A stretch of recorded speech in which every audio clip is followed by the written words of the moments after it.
총 같은 거 좀 사야 될 정도로 이렇게 불안감이 있으세요? 뭐, 극히 일부겠죠, 뭐. 근데 총 때문에 뭐, 총포상에 줄이 질비하다고 그러기는 하는데, 생필품 같은 거는 어떻게 다 구하세요? 생필품은 사실은 이 사재기가 좀 심했던 거가, 지지난주서부터 이 사재기가 아주 시작이 됐는데, 지금은 좀 괜찮아요. 꼭 어떤 지금 우리가 이렇게 만날 수 없고 뭐 교회에서 사역의 현장에서 함께 물리적으로 할 수 없기 때문이라기보다는 의미 있는 일들, 그게 사역이어도 좋고 자기 개발이어도 좋고 뭐 진짜 엔터테인먼트여도 좋고 뭔가를 좀 해보자라는 그런 얘기들을 하다가 우리 좀 공부도 하고 그리고 또 이렇게 대화도 하고 교제도 하고 이렇게 모티베이션 하면서 할 수 있는 그런 일들을 하면 좋겠다 싶어가지고 독서 모임을 하자라는 얘기가 나왔어요. 그래서 일단은 제일 먼저는 우리 함께 이렇게 생활했던 그 훌러 우리 전도사님 목사님들을 한번 생각을 해봤는데 보셨겠지만 다들 뭐 여러 가지 어려움이 있는 분들도 있고 바쁜 분들도 있고 해서 일단은 이렇게 세 사람이 한번 그냥 해보자 소박하게 그렇게 시작하게 됐고 그래서 첫 번째 책으로는 지금 이거 스크린에 보이시죠? 네네. 네. 이 댈러스 윌라드 이 한국어 제목 뭐죠, 전사님? 하나님의 음성. 하나님의 음성. 예, 그래서 이 책을 한번 첫 번째로 시작을 해보자라고 해서 고르게 됐고요. 전도사님은 지금 다니엘 전도사님은 한국어 번역본 이렇게 책 하드카피 갖고 계신 것 같고 저는 그냥 킨들이 편하고 킨들이 싸서 그냥 요걸로 샀어요. 그래서 이거를 저희가 이제 한번 읽어볼 텐데 하나님의 음성에 대한 관심이 사실은 많거든요. 우리가 교회 내에서도 가장 많이 분열하고 때로는 다투면서도 가장 많이 얘기하는 게 이게 하나님의 뜻이다. 또 하나님께서 우리에게 이렇게 말씀하셨다는 이야기를 참으로 많이 하는데 과연 그렇다면 하나님의 뜻은 뭐고 하나님은 또 우리에게 어떤 식으로 이야기하며 과연 우리가 분별하고 있다는 이 하나님의 음성은 과연 우리는 옳게 맞게 하나님의 뜻에 부합하게 분별하고 있는가에 대한 개인적인 어떤 궁금함 그리고 이 부분에 대해서는 저 또한 이제 좀 모르겠어요. 많이 혼란스럽고 때로는 왜냐하면 살아오면서 이게 하나님의 뜻이고 하나님의 음성이라고 하나님이 나에게 주신 거라고 믿어왔었는데 가는 과정 속에서 사실 여러 가지 의구심 과연 정말 이게 내 뜻이었나 하나님의 뜻이었나 라는 거에 대한 궁금함도 많이 야기됐었고요. 그리고 과연 우리는 하나님의 음성을 어떻게 분별을 해야 되는지에 대한 개인적인 궁금함이 많았었는데 그래서 교회를 다니거나 이제 신학교를 다니면서도 주변 분들한테 그런 이야기를 많이 했던 것 같아요. 과연 당신은 하나님의 음성을 어떤 식으로 듣고 있냐고 그리고 하나님의 뜻을 어떤 식으로 분별하고 있냐고 혹자는 사람마다 좀 차이는 있었던 것 같아요. 제가 개별적으로 물어봤을 때 물론 성경에서 나왔던 것처럼 하나님의 직접적인 직통 계시라고 그러죠. 음성을 들었다고 하는 사람도 있지만은 지극히 적은 숫자였죠. 근데 제가 경험한 바로는 많은 사람들은 그냥 내가 어떠한 내용에 대해서 기도를 했을 때 하나님이 내게 주시는 마음 이런 부분에 대한 이야기를 많이 하더라고요. 그래서 제가 이 책을 결정하게 된 가장 큰 이유는 일단 제목이 일단 끌리는 부분이 굉장히 컸었고요. 두 번째는 말씀드린 것처럼 어떤 식으로 우리가 이 하나님의 음성을 분별하는 것에 대해서 과연 신학적으로 또 이 댈러스 윌라드는 어떤 식으로 정리가 되었는지에 대해서 좀 이야기를 나누고 싶었고요. 과연 내가 생각하는 것과 또 김 목사님이나 프랜시스 전도사님이 생각하는 부분들에 대해서 어떤 생각들을 가지고 있는지 좀 나누고 싶었고요. 3장에 있던 결코 혼자가 아니다. 그러니까 영문으로는 never alone. 이 장에 잠깐 프랜시스 전도사님은 책을 가지고 계세요? 네, 구입했어요. 저도 똑같이 킨들에서 예. 구입했어요. 다운 받았습니다. 영문으로요? 예. 아우구스티누스의 말처럼 우리는 본향에 들어설 때 안식하며 볼 것이요 보며 사랑할 것이요 사랑하며 찬양할 것이다. 이것이 끝없이 이루어질 것이다. 인간의 영혼은 바로 그것을 위해 지음받았다. 우리의 현세의 소명이자 영원한 소명은 이것이다. 인간이 이룰 가장 중요한 목적은 하나님을 영원롭게 하고 영원히 그분을 즐거워하는 것이다. 하지만 현실은 어디를 둘러봐도 외로움이 넘쳐난다. 테레사 수녀가 말했던 것처럼 외로움은 현대 세계의 나병이다. 그리고 엘리노 rigby의 운명을 슬퍼하며 이렇게 외친 유행가도 있었다. 모든 외로운 이들이여, 그들은 다 어디에서 온 것일까? 이 질문의 답은 간단하다. 외로운 자들은 하나님을 떠나 사는 자들이다. 그들은 세상에서 소망이 없고 하나님도 없이 에베소서 2장 12절 살아간다. 그들이 경험한 숱한 고립감은 하나님과 분리된 데 근본 원인이 있다. 제가 뭐 이렇게 이 책 중에서 이제 이 단락을 좀 이야기해보고 싶었던 이유는 뭐냐면은 사실 요즘의 상황과 사실 이 부분에 대한 이 화두가 밀접한 연관성이 있다는 생각이 많이 들어요.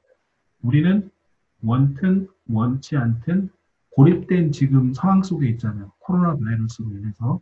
그런데 사실은 이 코로나 바이러스 이전에도 많은 사람들과 접촉하는 삶을 살았지만은 근본적으로 우리 안에 혼자라는 생각들을 많이 갖게 되는 것 같아요. 주변 사람들 보면 제 주변에서도 경제적으로나 삶의 어떤 여유가 많이 풍성해졌는데 저한테 그런 이야기를 하시는 분들이 굉장히 많아요. 심심하다, 외롭다 이런 이야기들을. 사실 어떤 면에서 보면은 이게 물질적으로나 세상적으로 채워지지 않는 부분인 것 같아요. 제가 그분들을 바라봤을 때 참 부러울 만큼 경제적인 부나 사회적인 성공을 이뤘는데도 불구하고 그리고 혼자 표면적으로 봤을 때 혼자가 아니라 가족이라는 구성원 내에서 충분히 행복할 수 있는 삶을 살고 있는데도 불구하고 외롭다는 이야기를 참 많이 하는 것 같아요. 더군다나 이제 이 코로나 바이러스로 인해서 이 외로움과 고립감에 대한 감정들은 더 폭증할 거라는 생각이 들거든요. 제가 개인적으로 이제 이 사역에 대한 이 모토로 생각하는 것 중에 하나도 사실은 We are here to know we are not alone. 그러니까 우리는 혼자가 아니라는 것을 알기 위해서 이곳에 있다. 그래서 이 신학교에서 공부를 할 때도 제가 이렇게 좀 인상적이었던 게 뭐냐면은 관계에 대한 어떤 설명을 들었을 때였던 것 같아요. 그러니까 하나님과 우리의 관계, 또 하나님과 피조물의 관계, 그리고 피조물과 우리의 관계. 이 관계성이 성립이 되면서 사실은 이러한 문제들, 그러니까 우리가 근본적으로 가지고 있는 외롭다든지 이런 부분에 대한 어떤 해결책도 찾을 수 있을 거라는 생각이 들고, 또 궁극적으로 이 관계가 제대로 정립이 되어 있고 이 관계가 일단 바로 서 있다 그러면은 하나님과 우리의 어떤 관계 속에서 그분의 어떤 뜻, 그분의 음성을 분별하는데 분명히 수월할 것이다. 그리고 세상 속에서 우리의 피조물, 나와 하나님의 관계만 있는 게 아니라 그 피조물과의 관계 속에서 이런 관계가 제대로 서 있다 그러면은 뭐 크게 얘기하면 우리가 지향하고자 하는 목회들, 그 다음에 내 이웃을 사랑하라는 이 대계명에 대해서도 좀 더 이해하는데 도움이 되지 않을까. 사실 그래서 이제 저는 지금 뭐 이렇게 아주 이 책에 대해서 작은 부분만 읽었지만은 먼저 이렇게 와닿는 게 먼저 우리가 혼자가 아니라는 거, 이 3장에 나와 있는 이 내용들이 저한테는 좀 크게 많이 와닿더라고요. 요즘에 사실 LA도 한국은 어떤지 모르겠어요. 근데 두 분 다 미국에서 사시다 가셨고 파사디나에서 지금 한국 목회자분들이 너무 많으세요. 이 LA에만. 그런데 목사 안수를 받고도 사실 지금 쉬시는 분들도 많이 계시는데 나름대로 사실은 저도 신학교를 왔지만 저는 사실 다른 목적이 아니었어요. 저는 군목을 되고자 하는 목표 그 단 하나 때문에 직업관 때문에 왔어요. 사실은 저는 어떤 사명적인 어떤 것보다도 직업적으로 저는 군목을 해야겠다고 해서 이제 들어갔고, 그런데 신학교에 가는 것도 그렇지만 목회 안수를 이제 받아야지만 이제 또 군목을 할 수가 있거든요. 그래서 저는 소위 이제 기도해서 내가 신학교를 갔다, 콜링을 받아서 신학교를 갔다. 그리고 그 신학교를 졸업한 동시에 나는 그쪽 하나님의 부르심으로 사역자로 나는 부르심을 받았다 해서 목회 안수를 받고, 그런데도 결국에는 뭐 쉬는 것도 사실 다 개인 사유가 다 있겠지만서도 본인의 기도로 인해서 하나님의 음성을 들었다고 했는데 막상 현실에서는 또 하나님의 음성인지 아니면 본인이 하나님의 음성으로 착각을 해서 어떤 삶의 액션을 취한 건지 그런 판단이 저는 확실히 안 서요. 그래서 이 책을 통해서 제가 여러 가지 궁금했던 부분들이 많이 해소가 될 거라고 생각이 되거든요. 그래서 저는 책 속에서 저희가 실질적으로 삶에서 적용할 수 있는 어떤 신학적인 부분도 그렇고 어떤 저희의 어떤 목회관이나 사역관이나 이러한 것들이 전반적으로 이러한 책 모임을 이러한 저희들의 모임을 통해서 하나씩 궁금증을 풀어 나갔으면 하는 바람이에요. 또 책을 통해서 저희가 가지고 있는 소명이나 또 이 앞으로의 사명을 어떻게 감당해내고 어떻게 녹아낼 건지에 대한 이야기를 나누어 보자. 그리고 개인적으로도 이런 생각이 드는 것 같아요. 이게 뭐 저희의 공통점은 이런 것 같아요. 이 김 목사님이나 저나 또 프랜시스 전도사님이나 뭐 김 목사님은 지금 교회에 소속되어 있지만은 사실은 저희가 신학교에 와서 나름 소명을 가지고 사명을 가지고 있지만은 지금의 현실이 녹록지는 않거든요. 저도 뭐 지금 현재로서는 교회 사역을 하고 있는 건 아니고요.